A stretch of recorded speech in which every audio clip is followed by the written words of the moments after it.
He awoke with a gasp, his heart racing as if he had just run a marathon, a cold sweat clinging to his skin, making his pajamas stick uncomfortably to his body. Something was wrong, deeply wrong. He could feel it in his bones, a gnawing sense of unease. He looked to his nightstand, his eyes drawn to the clock. It read 7 a.m. That couldn't be right. Panic started to set in.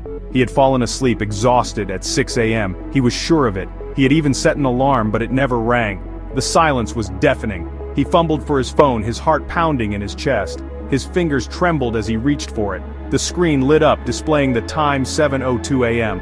How could this be? A wave of dizziness washed over him, making him feel unsteady. A full hour simply gone, vanished without a trace.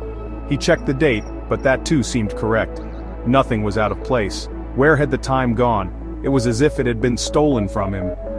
He tried to recall the previous night, but his memories were hazy, fragmented, pieces of a puzzle that didn't fit together. He remembered working late, the exhaustion pulling at him like a heavy weight. He remembered collapsing onto his bed, fully clothed. And then, nothing. A void. The rest was a blank, an empty space where time should have been. He rushed to work, his mind racing with thoughts of the strange occurrences. He burst into the office, a frantic edge to his voice as he questioned his colleagues, hoping for some validation. Did any of you notice anything strange? A power outage? A time skip? Anything at all?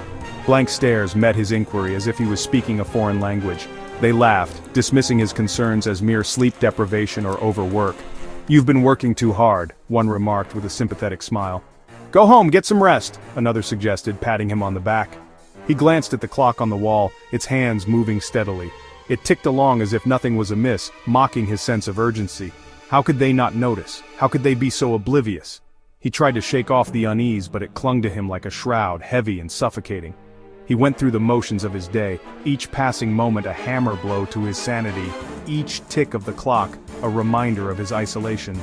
Everywhere he looked, clocks mocked him, their steady rhythm a testament to a reality he no longer understood, a world that seemed to be slipping through his fingers. Days turned into a sleepless blur. He became obsessed, researching time slips, temporal anomalies, anything that could explain what had happened.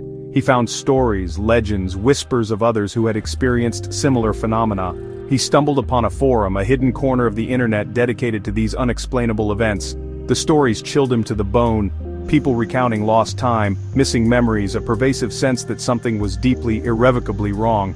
He began to suspect he was not imagining things.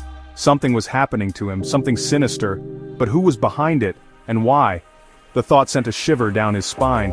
Was someone manipulating time around him, erasing his memories, playing with his life like a cruel puppet master? Determined to uncover the truth, he began to meticulously document his life. He installed cameras in his apartment, carried a voice recorder everywhere he went. He even started leaving himself coded messages, hoping that a future version of himself, if still intact, might be able to piece together the puzzle. He withdrew from friends and family, fearing they too might be pawns in this twisted game. He became a ghost, haunting the fringes of his own life, desperately searching for answers before it was too late. His once organized life dissolved into a paranoid scramble for answers. He saw conspiracies everywhere, shadows lurking at the edge of his vision. He was a man teetering on the brink, his sanity hanging by the thinnest of threads. One evening, as he reviewed footage from his apartment, he felt a strange sense of unease. He noticed something chilling. In the reflection of a picture frame, there was a fleeting image. A figure flickered for a split second. The figure was blurry, indistinct, but undeniably there. It was as if a ghost from his past had come to haunt him. It was as if someone had been standing just outside the camera's view, watching him, observing him. Panic seized him. He was not alone. Someone, or something, was manipulating his life, toying with him. The streets outside seemed eerily empty, as if the world had conspired to leave him isolated. But who were they, and what did they want? He raced to his notes, his heart pounding in his chest. He had to find the connection, the missing piece. He frantically scanned the pages, hoping for a clue, a sign, anything that could explain the bizarre occurrences. As he flipped through his notes, a horrifying realization dawned on him. The notes were changing. Words rearranged themselves before his eyes, dates shifted, entire paragraphs vanished into thin air. His past, his memories were being erased, rewritten. He was being unmade, piece by piece. He didn't know how to stop it. The more he tried to hold on, the more everything slipped away. Dates shifted, entire paragraphs vanished into thin air. His reality was crumbling. His past, his memories, were being erased, rewritten. He was being unmade, piece by piece. He was being unmade, piece by piece, and he didn't know how to stop it. The fear of losing himself completely was overwhelming.